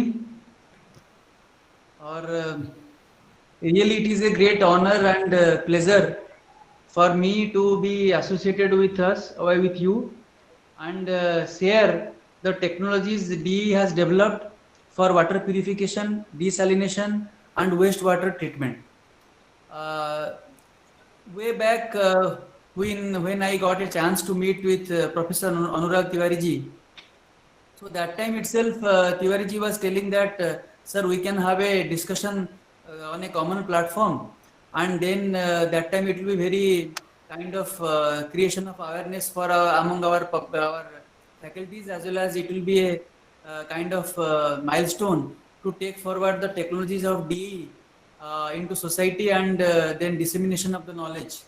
So that time, after that, I think about 2 years have passed, and in between this, as Director Sahab was telling, this Corona has changed the life like anything. So basically, we are living it in a zone of muting and unmuting, and life has now more or less a webinar for all of us.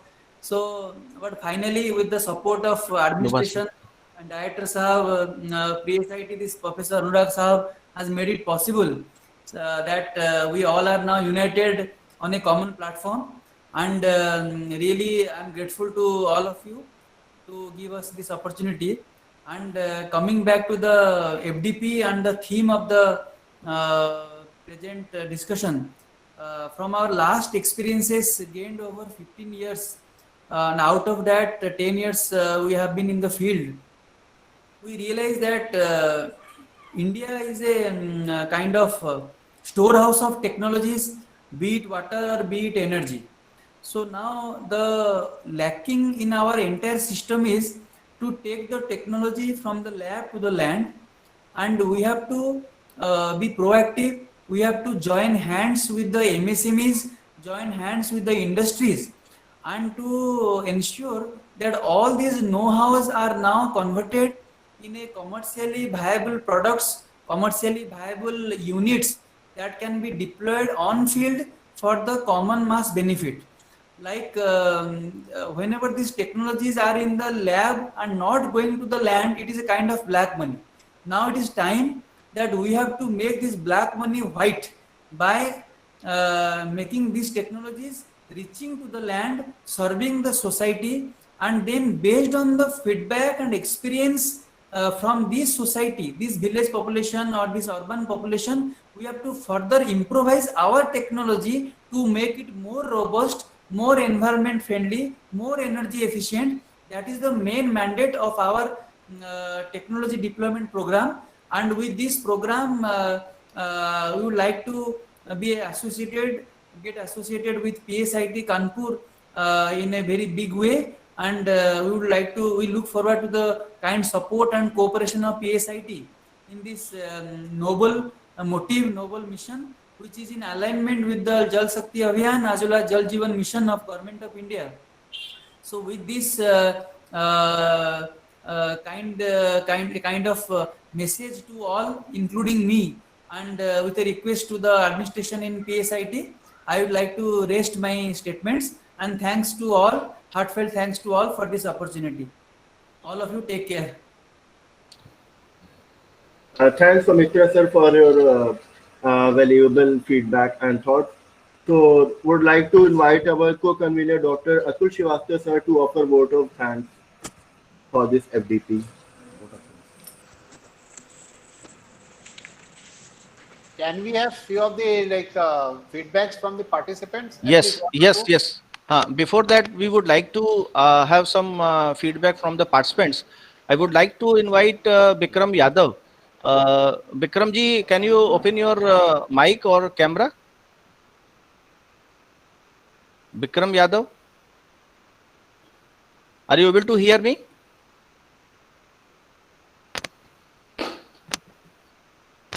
Anyone participants who is on this line, on this platform, can give his feedback for this FDP?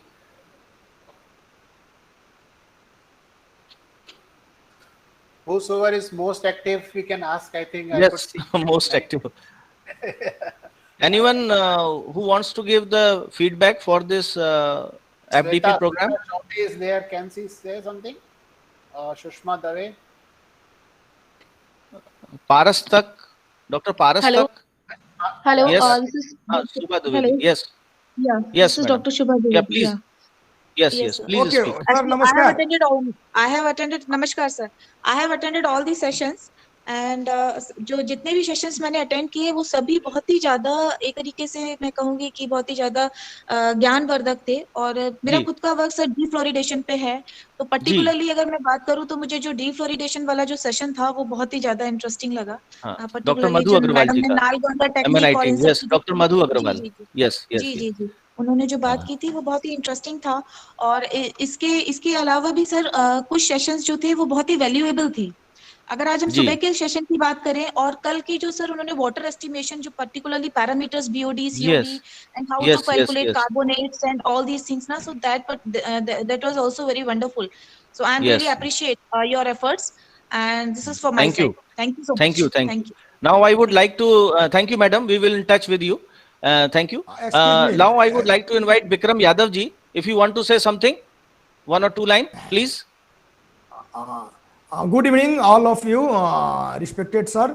आज जो department of basic science and humanities PSIT college of engineering Kanpur में जो 1 week online faculty जो department programme जो हम लोग जो आपके जो ये sustainable technology for low cost drinking water जो जी प्रोडक्शन द्वारा जो कार्यक्रम के दौरान में जो पानी के पर जो वाटर लो कॉस्ट विषय पर कुछ सीखने के जो ग्रिट नॉलेज लेने के जो अवसर प्राप्त हुआ, उस सभी प्राध्यापकों, प्रोफेसर सर और सभी मैडम सर, सभी को मैं इस अवसर पर जो आपको असीम स्नेह प्रेम और जो दिया उसके लिए हृदय से आभार व्यक्त करता हूँ।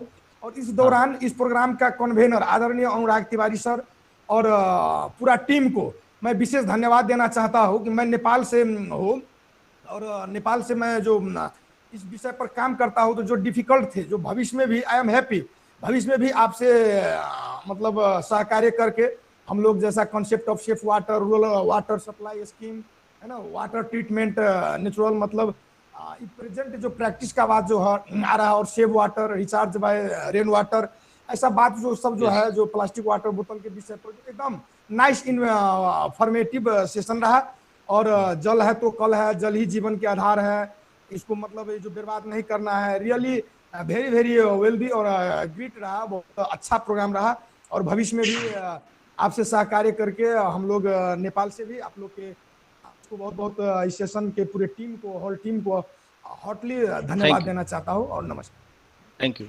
Sir, he is one of the participants in this FDP. Although he works in. आप विक्रम जी अपना प्रोफाइल बताइए, आप कहाँ काम करते हैं नेपाल में? जी मेरा नाम विक्रम यादव हुआ और मैं जो अभी जो कमला रिवर है, कमला रिवर जो नेपाल के मिथिलांचल भूमि के, जो मैं जनकपुर धाम से है, जो माता जननी जानकी माता जी के स्थल से है।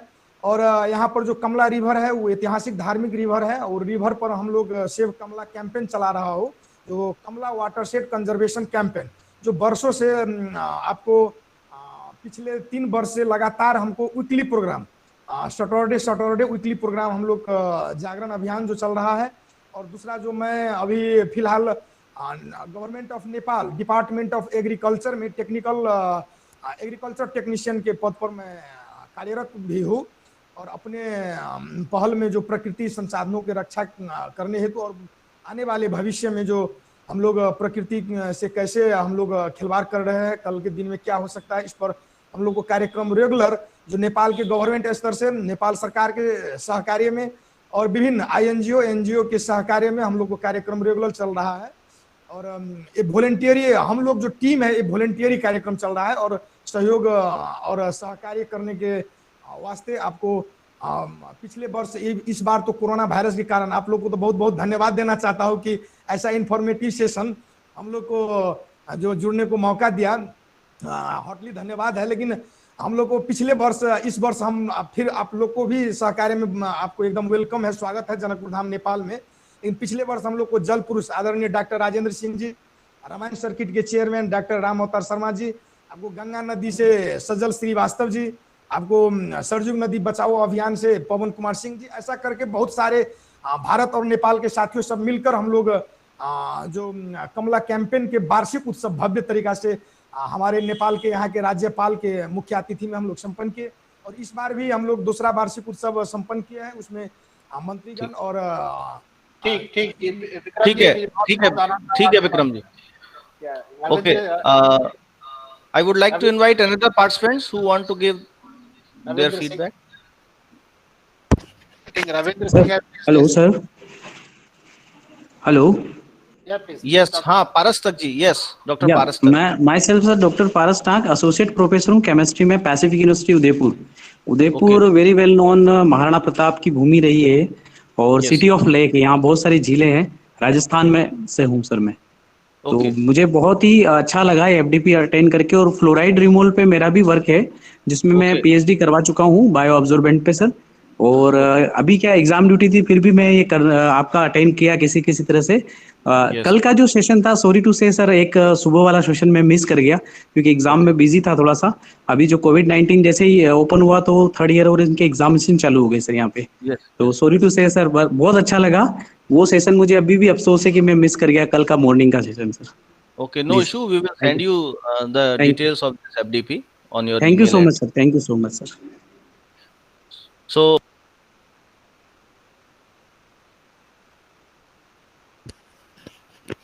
If anyone else is there, Ravindra Singh has raised his hand.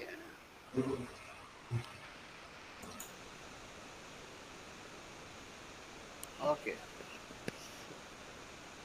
Now, sir, thanks for the Hello, sir. valuable thoughts. Now, I would like to invite Dr. Atul for the vote of thanks.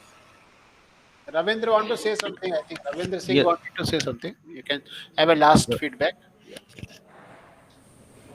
Ravindra Singh ji, you want to say something?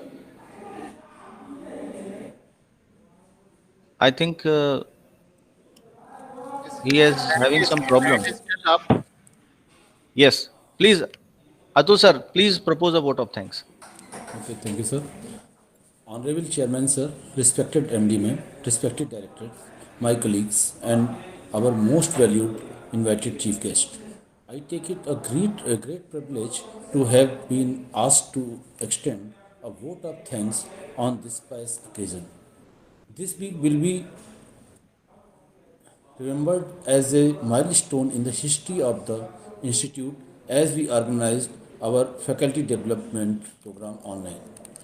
I, on behalf of the PSIT family, entire fraternity of technical education, invited guests and participants, and on my behalf, extend a very hearty vote of thanks to all our speakers who have graced this occasion to of 1 week long faculty development program by sharing their knowledge, their research outcome, case studies, and water related various technologies which are useful to make wastewater into potable water with low cost. Thank you so much for accepting our invitation and sharing your valuable thoughts with the amongst audiences. I express my deep sense of gratitude to Shri Rajen Singh Ji, the Waterman of India, for his benign virtual presence on the inaugural ceremony of this FDP. I would like to take this opportunity to express my hearty thanks to the chairman, MD ma'am, director sir for their uninstituted support and guidance. I also extend my special thanks to all the faculty members and students for joining this FDP in spite of having busy assignment on the working days. I am also thankful to all those who have supported directly or indirectly our managing committee members, IT teams, media persons, photographers, and all. Finally, I am grateful to all whom I forgot to mention here. Thank you very much. Thanks, everybody. Thank you, sir. I would like to present a token of gratitude to our expert, Somit Karji. Are you able to see, sir? Yes, sir. Yes, sir. So, first of all, we would like to extend our token of gratitude. Yes, sir. Yes, It's sir. a kind of, sir, a certificate. There's a virtual mode. That's why. Thank you, sir. Thank you. So, Thank you. it is one e-memento. And Yeah, another is, sir, your this certificate. Thank you very much. Please accept on the virtual mode because of this situation. We are able to only show you. I will send you over the email, sir. Thank you very much. So, Thank you. so nice, sir, meeting with you on this mode and nice presentation. We all have blessed with your knowledge and as well. And we will try to connect you in person with coming days. Yes. And Yes. thank you very much, sir. Thank you very much. Thanks to all. Namaskar. Thank you. Namaskar. Bye.